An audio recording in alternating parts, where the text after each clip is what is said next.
ஒருவன் ஒரு பெண்ணை பார்க்கிற பார்வையிலேயே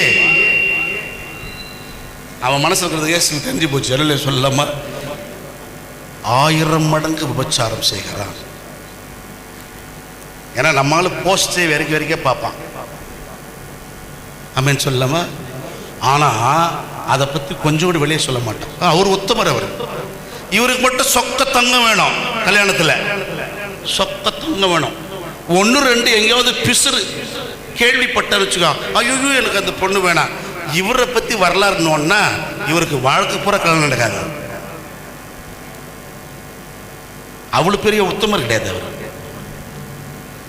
உனக்கு உத்தமி, உனக்கு சொக்கத்தங்க வேண்டும் என்று நீ விரும்பினால் விரும்பு, வேண்டாம் என்று சொல்லவில்லை. அதே போல விருப்பம் உன் அடுத்திருப்போக்கும் இருக்கிறது என்பதை உணர்ந்து நீ சொக்கத்தங்கமாய், நீ உத்தமனாய் வாழ